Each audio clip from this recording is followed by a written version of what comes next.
Good evening, everybody. We're here to honor an especially great guy. I couldn't resist that one. Half of you probably already saw that one coming. Guy Henshaw and I both graduated college in 1968. We have quite a few things in common, both with economics majors. Although I wasn't fortunate enough to be Ripon College, as the guy was. I was in my home state of Iowa. And then we both went on to graduate school and U.S. Army for a while as well in each of our cases.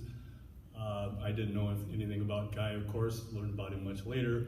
I got here in 1974 then and began my career in the economics department here.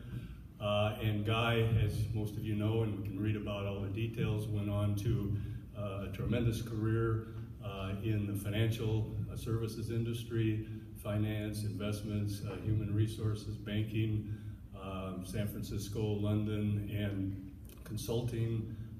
Tremendous accomplishments, recognized by being invited to join the board of trustees then, and tremendous exemplary service on the board. That's where I finally was able to get a chance to get to know Guy in his service on the investments committee. He welcomed myself and colleagues of the economics department then to meet with, or to join in on investment committee meetings, which I guess Guy was thinking might be helpful to the investment committee, and maybe it was a little bit, but it was also very educational for those of us in the economics department to be able to see and learn more about the nitty-gritty of investments and endowment fund management that they were in the lead with, and I'm sure Guy's leadership was some of the best ever for the college, certainly in comparison to earlier times, I know in my early years at Ripon.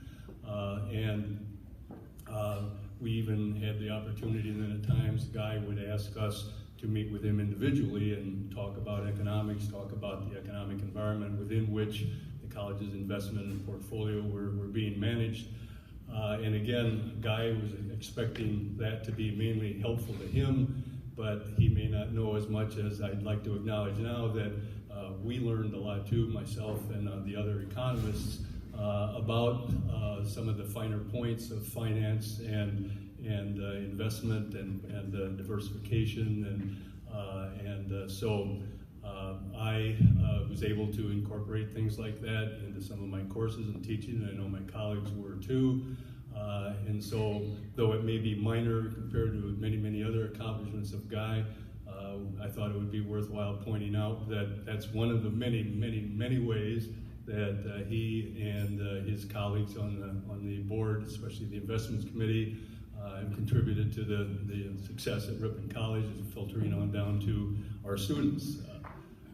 And so that's a little slice of what Guy's been able to do. He has been probably as successful as anybody could possibly hope to be in investments, investment management. Just even tonight, sitting at the table, been a bit of an additional step in learning more about the details along those lines as we've chatted.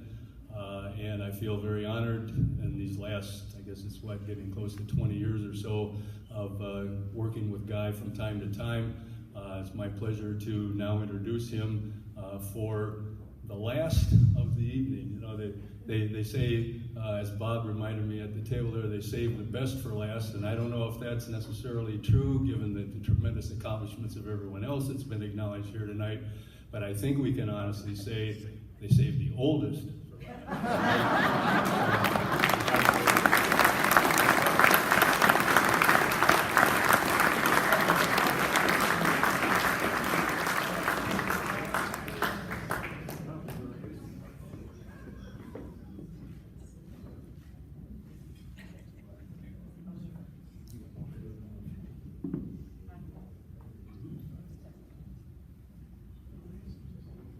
I'm a trustee of a prep school out in California, and I see all these kids stand up and they bring their iPhones up, and they can give a speech like, you know, they memorized it or something like that. So I'm trying to emulate them a little bit.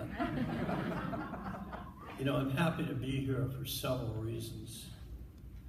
To be together with you today, to be here again after the journey we've began on this campus in the class of 68, 54 years ago.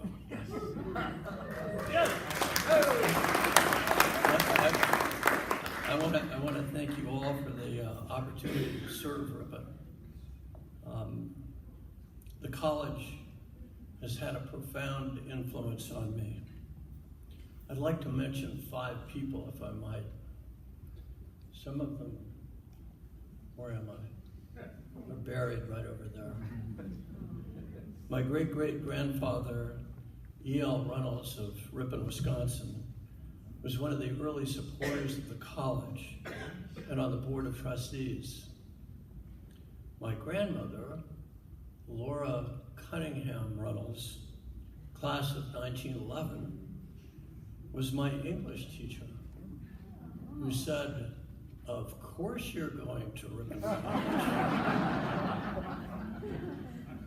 Dr. George Miller, teacher, scholar, philanthropist, from whom I never took a course, but knew more about me and my Reynolds side than I did, and he was a friend for life.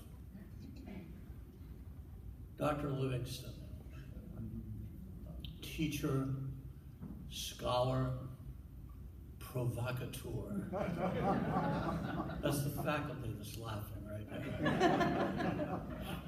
From whom I never took a course for a grade, but who let me audit 3 of his courses and accused me of being a chicken for doing so.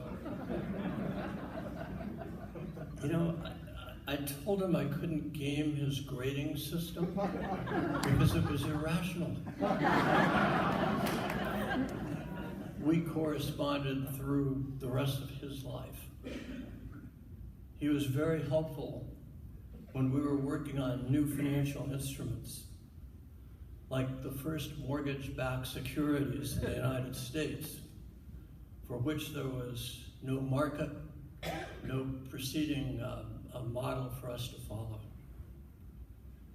Dr. Hannaford, teacher, scholar, very patient man.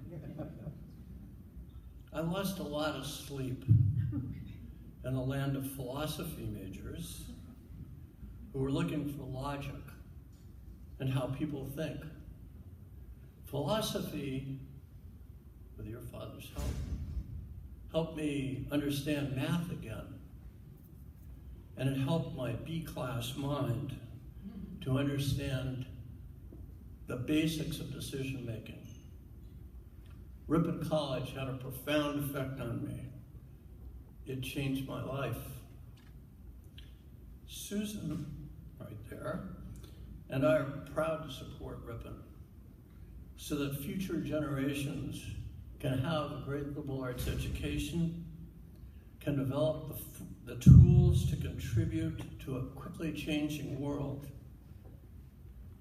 and to be exposed to professors who care enough to try to be a positive influence in students' lives. Thank you very much.